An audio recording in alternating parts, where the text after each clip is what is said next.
오늘은 지난주에 이어서 내 안에 죄 죽이기 두 번째 시간인데요. 지난주에도 말씀을 드렸습니다. 내 안에 죄를 죽인다라고 하는 전제가 있는데 첫 번째로는 내 안에 상시로 죄가 있다. 엄밀하게 말하자면 내 안에 반드시 죽어줘야 할 죄가 늘 있다는 것 아니겠습니까? 또 지난주에 말씀드린 대로 그러나 그것이 우리가 받은 구원과는 또 별개의 문제다라는 말씀도 드렸습니다. 우리가 예수님을 영접하는 순간 우리는 이미 거듭난 존재, 중생한 자가 되는 것입니다. 우리 이것을 신학적 용어로 칭의라고도 말씀을 종종 드리는데, 칭의는 순수 법정 용어입니다. 법의 효력을 갖는다는 겁니다. 예를 들어 이런 것입니다.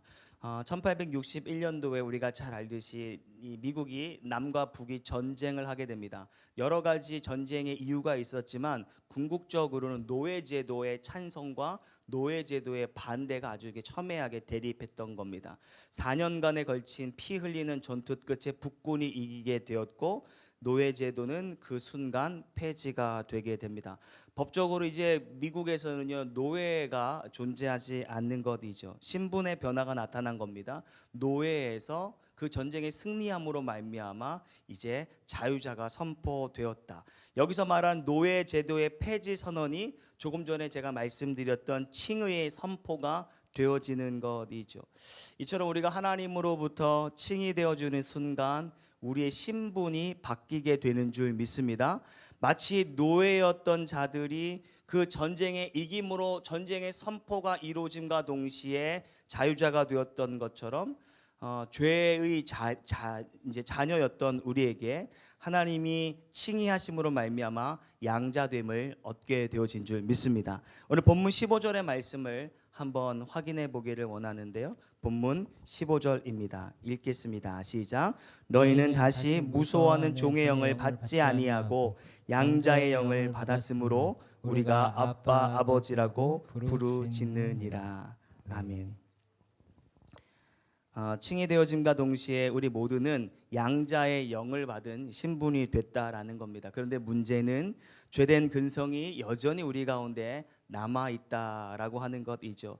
마치 다시 강조하지만 남과 북의 전쟁이 끝난 직후 노예제도가 폐지되었음에도 불구하고 여전히 이게 생신가 아니면 꿈인가 하면서 노예 근성에 사로잡혀 사는 노예들이 있었다라고 하는 것 아니겠습니까? 역사를 보면 그로부터 많은 수백 년의 시간이 지났음에도 불구하고 여전히 노예되었던 민족이 노예 근성을 벗어나지 못하더라고 하는 것을 역사를 통해 알게 되는 것입니다. 단 한 명도 법적으로 노예가 존재하지는 않지만 노예 근성으로 남아있는 노예자들을 보게 되었다라고 하는 겁니다. 이제 그들의 숙제는 자유자로서 어떻게 하면 이제 이 주류 사회에 노예가 아닌 정말 나도 한 사람의 인격으로 그 주류 사회에 진입하는가가 그들에게 남겨진 숙제인 건데요. 마찬가지 영적으로 마찬가지 우리에게도 마찬가지입니다. 과거 우리는 본질상 진노의 자녀였습니다. 근데 그리스도와 함께 살리심을 받았고 은혜로 말미암아 받은 구원이 저와 여러분의 구원이 되어지는 줄 믿습니다. 아멘. 더 이상 하나님의 은혜 법 아래 있는 우리들에게는 죄의 자녀가 되지 못한다라고 하는 것이죠. 다만 지난주와 오늘 계속되어지는 주제 가운데 죄의 본성이 죄의 근성이 우리 안에 남아 있으므로 철저하게 날마다 우리 가운데 있는 죄를 죽여가며 살아가야 하는 것이 영적 자녀로서의 또 하나의 숙제가 된다라고 하는 것이지요. 이제 본격적으로 내 안에 죄 죽이기를 다루기에 앞서서 지난주에도 말씀을 드렸는데요. 과연 내가 내 안에 죄를 죽인다라고 했을 때 그 죄를 죽인다라고 하는 것은 어떠한 의미를 가지고 있는가? 혹은 더 나아가 성도들이 내 안에 죄를 죽이는 것은 이런 것이다라고 착각하는 여러 가지 착각들이 있는데 그 착각들을 하나둘씩 살펴봄으로 말미암아 과연 나는 그 착각 속에 살고 있는가 점검해 볼 수 있는 시간이 되었으면 좋겠습니다. 한번 질문을 드려보겠습니다. 우리는 날마다 우리 가운데 있는 죄를 죽여야 하는데 과연 죄를 죽인다라고 하는 것은 여러분 어떤 것이라고 생각을 하십니까? 죄를 죽이는 건데 보이지도 않는 죄를 어떻게 이게 죽이는 것인가? 여러 가지 이거 아니에요.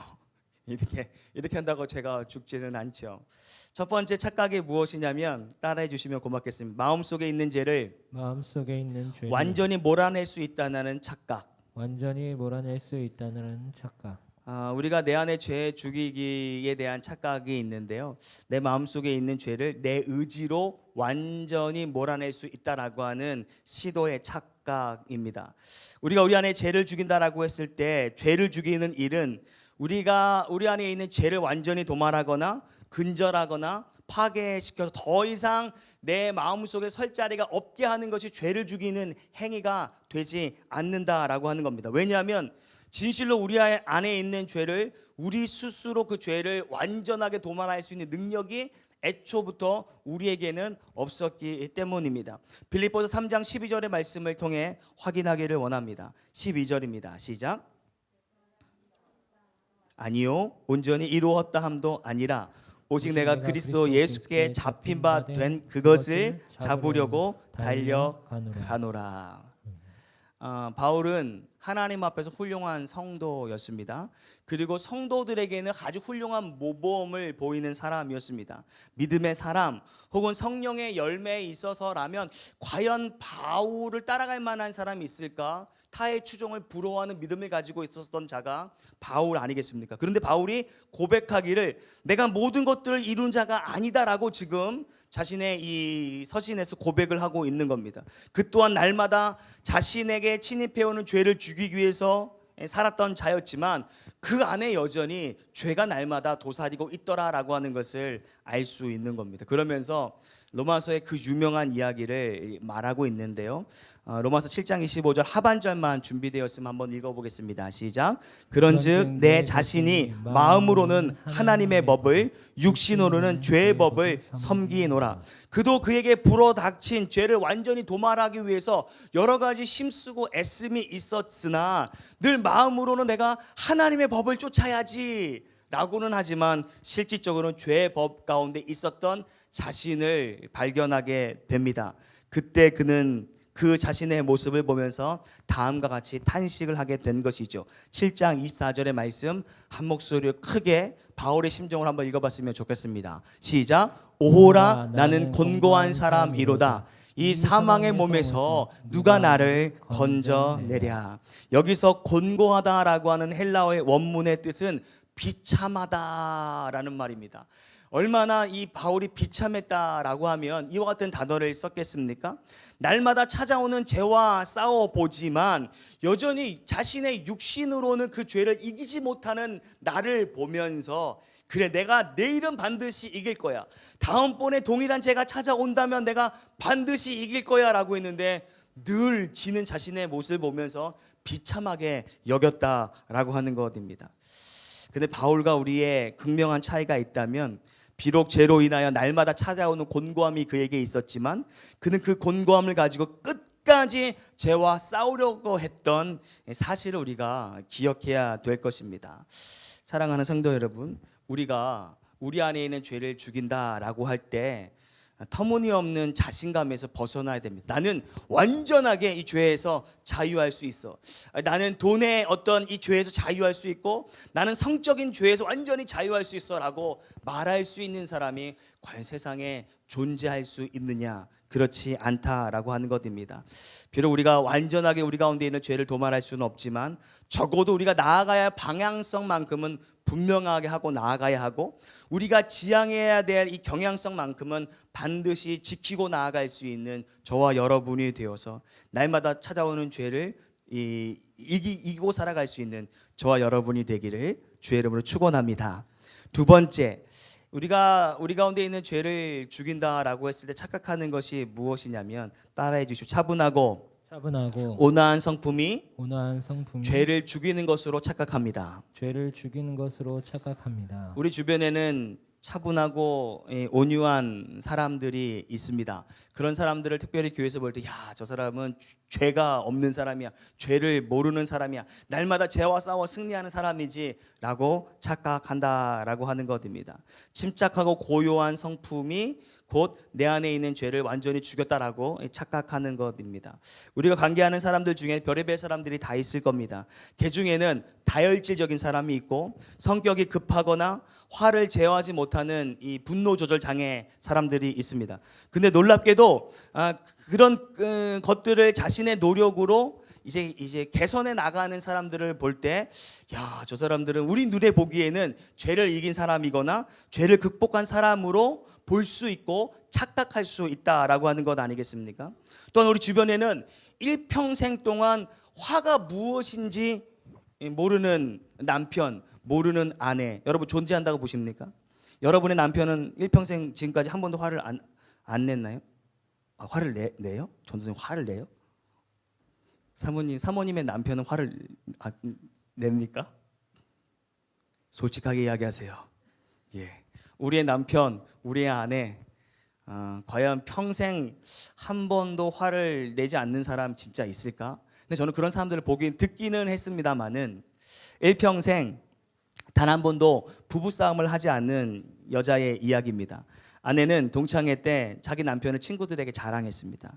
나는 30년 동안 내 남편이랑 살지만 우리 남편은 단 한 번도 나와 싸운 적이 없어. 그래, 친구들이 하는 얘기, 야, 네 남편 진짜 착한 사람이구나. 아내가 이제 어깨가 이제 올라가가지고 착하긴 뭘 다 비슷하지. 그래서 옆에 있는 친구가 그래도 안 싸우는 너만의 비결이 있다면 뭐야? 라고 하자 여자가 이렇게 말했습니다. 비결이라기보다는 우리도 가끔 말다툼을 하는데 내 생각이 오를 때 내 남편은 거의 내 생각을 따라주거든. 그게 우리의 부부싸움하지 않는 비결이야. 한참을 듣고 있던 옆에 있는 친구가 의아해하면서 그렇다면 네 남편이 옳았을 때 어떻게 하는 거야? 아내가 말합니다. 30년 동안 그런 적은 단 한 번도 없었어. 이 남편은 아내와 단 한 번도 안 싸운 것이 아니라 단 한 번도 이겨본 적이 없었던 겁니다. 주변에서 내 남편을 자랑하고 내 아내를 자랑한다? 실제 들여다보지 않으면 그 사람을 알 수가 없는 것 아니겠습니까? 우리가 화를 감추며 살아갈 수 있다. 그것이 죄를 죽인다라고 착각하는 그 착각에서 벗어나야 됩니다. 또 하나의 이야기가 있는데요. 어느 날 이 목사님이 소나타를 몰고 자동차 전용 도로를 운전하고 있었습니다. 근데 갑자기 뒤에서 벤츠가 빵빵 거리면서 빨리 나가라는 거, 빨리 가라는 겁니다. 근데 이 목사님이 차가 노후돼 가지고 빨리 갈 수가 없는 겁니다. 그래서 미안해요, 내 차는 빨리 갈 수가 없습니다. 미안하다라고 얘기를 했는데 그걸 참지 못하고 그냥 넉넉한 거리로 이제 추월하면 되는데 화가 났던지 이 벤츠가 확 해가지고 끼어들기를 한 겁니다. 이른바 보복 운전을 한 거죠. 갑자기 이 온유했던 이 목사님 화가 나가지고 빵빵하고 라이트를 켜는 겁니다. 그때 이 벤츠 운전자가 하지 말아야 될 행동을 했는데요. 아주 자랑스럽게 이런 겁니다. 뭐 내 차 뭐 벤츠야, 혹은 내가 뭐 이겼어, 뭐 이런 거 아니겠습니까? 그걸 보자마자 목사님 화가 나가 다시금 빵빵하면서 헤드라이트를 했는데 갑자기 벤츠 운전자가 창문을 내더니 이게 뭐예요? 갓길로 세우라는 겁니다. 저는 무서워서 세우지 못하고 씩 갈 것 같은데 이 목사님은 아주 그냥 화가 많이 났던 것 같습니다. 두 차가 이렇게 멈춰 선 거예요, 갓길에. 그러면서 아주 이제 단추를 풀고 넥타이를 풀고 소매를 걷으면서 서로 막 삿대질을 해가면서 가고 있었습니다. 40m, 30m, 20m. 근데 삿대질을 하고 있는 목사님이 보니까 어디서 많이 본 듯한 얼굴입니다. 20m, 10m 가니까 우리 교회 장로님입니다. 그래가지고 야, 이거 당황해서 어떻게 할까 하다가 삿대질 하던 손을 착 펴가지고 아우, 장로님 반갑다고. 안 그래, 장로님이 뒤에서 빵빵할 때 장로님 반가워요 라고 했던 건 왜 못 알아보셨습니까? 했더니 목사님, 나도 목사님한테 빵빵거리 목사님인 걸 알고 목사님 나예요, 목사님 나예요, 자 세우세요 라고 하면서 세웠던 거 아닙니까? 하면서 서로 부둥켜 안고 헤어졌다라고 하는데, 목사라고 혹은 장로라고 내 안에 있는 화를 온전하게 다스리고 제어할 수는 없다라는 겁니다. 사람은 누구나 다 그렇다라고 하는 것이죠. 다시 한번 강조를 드리는데요. 우리 안에 있는 죄를 완전하게 내가 몰아낼 수 있다라고 하는 착각에서 벗어나야 됩니다. 일평생 정말 남에게 해끼치고 살지 않은 사람이 분명히 존재할 수 있습니다. 우리는 그러한 사람들에게 별명 지어주기를 참, 저 사람 법 없이도 살 사람이야 라고 말할 수 있겠죠. 그런데 이런 사람들보다 차라리 때로는 화가 나면 화를 표현하는 사람이 자신의 죄를 더 잘 알 수 있지 않을까? 나는 이렇게 살지 말아야지 하는데 이따금씩 찾아오는 남편 혹은 아내에게 이제 어떤 화가 있으면 이게 표현하는 사람들이 있지 않습니까? 차라리 이런 사람들은 자신의 그런 모습을 보면서 내가 오늘 또 죄와 싸워 이기지 못했구나라고 반성하게 되고 스스로 다시금 한번 도전할 수 있는 기회가 되는데, 마치 자기는 성인 군자와 같이 여기고 자신은 온화한 성품을 가져노라라고 여기는 사람은 나는 죄와 상관없는 사람이야 라고 살아감으로 말미암아 자신에게 있는, 자신 내면에 있는 죄를 바라볼 수 있는 영적 시각이 없다라고 하는 것이죠. 성경은 이러한 사람들을 일컬어 외식하는 자라고 말합니다. 딱 바리새인들과 같은 사람들인데요, 마태복음 23장 25절의 말씀입니다. 한번 읽어보기를 원합니다. 시작. 화 있을 진저 외식하는 서기관들과 바리새인들이여, 잔과 대접의 겉은 깨끗하되 그 안에는 탐욕과 방탕으로 가득하게 하는도다. 아멘. 정말 사람들은 설교 시간에 제가 물을 먹는 것이 되게 신기하고 그런가 봅니다. 그래서 제가 오늘은 끝까지 한 잔도 먹지 않는 모습을 여러분들에게 보여주려고 하는데 이게 자꾸만 있어서 먹고 싶지만, 바리새인들, 외식하는 자 하면 성경에 바리새인들을 빼놓지 않을 수가 없습니다. 그 사람들은 예배도 잘 드리죠. 하나님 말씀도 잘 묵상합니다. 때로는 금식하면서 기도도 하고 성전에 바치는 헌금이 다른 사람들보다 탁월하게 많을 때도 있습니다. 이러한 그들의 행위가 적어도 바리새인들을 나타내는 하나의 트레이드가 되었습니다. 근데 주님은 그런 사람들을, 그런 행위들을, 그런 신앙들을 외식하는 자라고 단정 짓습니다. 이는 바리새인의 기도와 세리의 기도에서도 아주 극명하게 나타날 수 있는데, 바리새인들은 어떻게 기도했냐면요, 다음과 같이 기도합니다. 한번 읽어봤으면 좋겠습니다. 바리새인의 기도입니다. 누가복음 18장 읽겠습니다. 시작. 바리새인은 서서 따로 기도하여 이르되, 하나님이여, 나는 다른 사람들 곧 토색, 불의, 간임한 자들과 같지 아니하고 이 세리와도 같지 아니함을 감사하나이다. 나는 일에 2번씩 금식하고 또 소득의 11조를 드리나이다 하고, 하나님 앞에 기도하는데 큰 목소리로, 남들이 듣게끔 큰 목소리로, 나는 남의 것을 토색한 거나 불이나 간음하지 않습니다. 그리고 나는 늘 정기적으로 금식하고 하나님 앞에 드리는 11조도 정확하게 구별하여 하나님 앞에 드립니다. 그들의 삶에는, 이 기도를 보면 그들의 삶에는 자신의 죄에 대한 고민이 전혀 전달되지 않습니다. 자신의 죄에 대한 이 철저한 몸부림도 없고, 겉으로는 얼마나 완벽한지 모릅니다. 그리고 자기가 차분하고 온화한 성격을 가졌다. 나는 날마다 나에게 찾아오는 죄를 완전히 도말하고 산다라고 하는 것처럼 남들에게 광고하는 것 같습니다.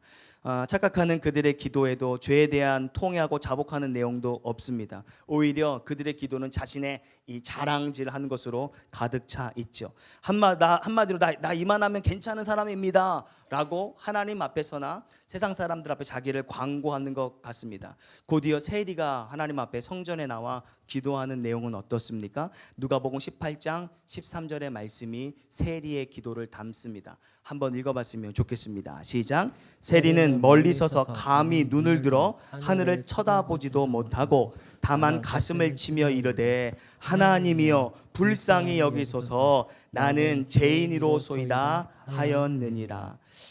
성경에 나타나는 세리는 도둑놈입니다. 많은 그 이스라엘 사람들이 세리를 볼 때 도둑놈일 뿐만 아니라 죄인 취급했던 사람 아니겠습니까? 아마 이 성경에 등장하는 세리는 자기 자신을 너무나도 잘 알고 있었던 자였습니다. 그 차마 하나님을 볼 수조차 없었습니다. 면목이 없었던 거죠. 그의 마음에 죄가 가득함을 그가 알았기 때문입니다. 그래서 가슴을 치면서 외칩니다. 주여, 나를 불쌍히 여겨 주십시오. 이 한마디에서도 세리와 바리새인의 극명한 차이가 나타나지 않습니까? 얼마나 비교됩니까? 바리새인은 자기의 의로 가득 차서 내면에 있는 자기 죄를 들여다보지 못합니다. 그런데 세리는, 하나님 나를 불쌍히 여겨 주십시오. 나는 죄인입니다. 날마다 찾아오는 죄로 말미암아 넘어질 수밖에 없는 죄인입니다라고 자기의 죄를 하나님 앞에 고백합니다. 그때 예수님이 말씀하셨습니다. 누가복음 18장 14절의 말씀입니다. 한번 제가 읽겠습니다. 내가 너희에게 이르노니 이에 저 바리새인이 아니고 이 사람이 의롭다 하심을 받고 그의 집으로 내려갔느니라. 무릇 자기를 높이는 자는 낮아지고 자기를 낮추는 자는 높아지리라 하시니라. 의롭다 함을 받는 자는 누구냐면 바리새인이 아니다라고 하는 겁니다. 날마다 찾아오는 죄로 인하여 하나님 앞에 눈물로 기도하는 저 세리가 곧 의로운 사람이다라고 말하고 있는 겁니다. 겉으로 보여지는 영역에 있어서는 바리새인만큼 의로운 자가 없는데 주님이 보셨을 때는 나는 죄인입니다라고 고백했던 세리만큼 이 의로운 사람이 또 없다라고 말하는 것이죠. 사랑하는 성도 여러분, 남들보다 좋은 성격을 가져야지 하는 것이 내 안에 죄를 죽이는 행위가 아니라고 하는 것. 겉으로 보여지는 것이 착하고 겉으로 보여지는 것이 거짓 없다라고 하여서 내가 내 안에 있는 죄를 날마다 죽이고 있지라고 착각해서도 안 됩니다. 우리가 명심해야 될 것은 우리 안에 있는 바리새인의, 자기를 자랑하는 바리새인의 신두름이 아니라 세리가 가지고 있는 세리의 컴플렉스가 우리 가운데 있어야 되지 않을까. 하나님, 나는 죄인이에요. 나는 보잘것 없는 사람입니다. 나는 오늘도 죄 가운데 또 넘어졌지만 주님 나를 용서하시고 세워주십시오라고 하는 이 세리의 컴플렉스가 우리 가운데 날마다 넘쳐나 모쪼록 내가 완전히 죄를 도말할 수 있다라고 하는 착각에서 속히 벗어날 수 있는 저와 여러분이 되기를 주의 이름으로 축원합니다. 아멘. 세 번째는 무엇이냐면 따라해 주시면 고맙겠습니다. 일시적으로 죄를 짓지 않는 것이 일시적으로 죄를 죽이는 것이 아닙니다. 죄를 죽이는 것이 일시적으로 죄에서 벗어나 있는 것이 내 안에 있는 죄를 죽이는 것이 아니다라고 하는 겁니다. 사도행전 8장에 보면 마술사 시몬이라고 하는 사람이 나타납니다. 성경에서 마술사라고 하는 것은 오늘날 우리가 보는 뭐 사람을 즐겁게 하는 어떤 그런 마술적 이런 것이 아니라 온갖 주술, 온갖 거짓된 점술로 가득 차 사람들을 미혹하게 하는 사람이 마술사입니다. 그러한 시몬이 잠시 잠깐 죄악된 삶에서 벗어났을 때가 있었다라고 하는 겁니다.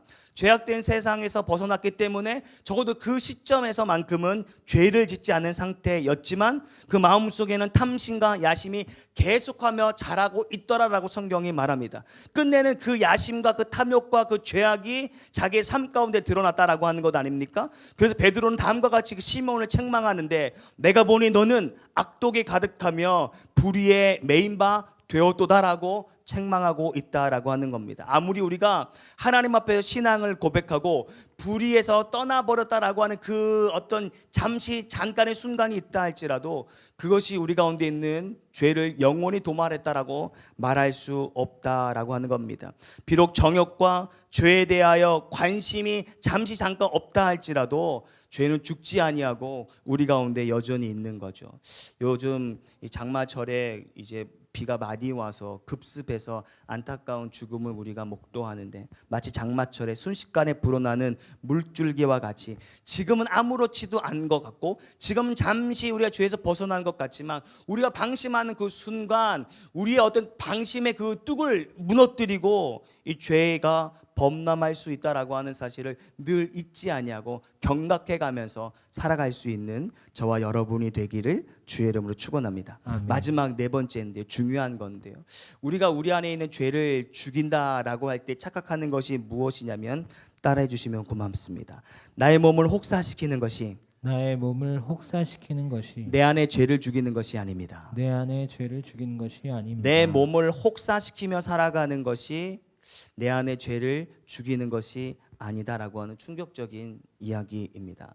무슨 말이냐면 자신의 몸을 혹사시키는 것 혹은 고행하는 것을 통해서 내 안에 죄를 죽일 수 있다라고 하는 탁월한 생각의 착각이 잘못되었다라는 겁니다. 많은 사람들은 자신의 죄를 죽이기 위해서 안일한 삶을 멀리하고 자신을 일부러 고통스러운 삶으로 던져버립니다. 돈을 멀리하기도 하고 일부러 가난을, 일부러 청빈을 선택합니다. 음식을 절제하거나 가정에서 멀리 떠나 금욕하는 것도 고대 중세 시대에도 어렵지 않게 보았습니다. 이런 것들을 통하여 당신의 죄가 완전하게 사라집니다라고 가리켰던 것이 바로 로만 카톨릭입니다. 그들은 지금도 그렇게 합니다. 그러나 이 모든 기만에서 이것이 기만이다라고 하는 것을 최초로 폭로한 이가 있는데 그것이 바로 마르틴 루터입니다. 그는 심지어 그가 천주교의 카톨릭의 사제가 되었을 때 날마다 찾아오는 자신의 죄를 도말하기 위해서 지금도 있는데요. 베드로 성당에 보면 아주 이 자갈들을 아주 그냥 망치로 그냥 아주 갈기갈기 쪼개가지고 너무나도 빽쭉한 이 길을 만듭니다. 그럼 사제들은 자신의 죄를 도말하기 위해서 완전히 지우기 위해서 벌거벗은 몸으로 그 가시 이제 있는 이 돌밭을 지나가게 됩니다. 온몸에 피가 난 모습을 보고 야 이제 드디어 내 죄가 이제 씻어서 졌구나.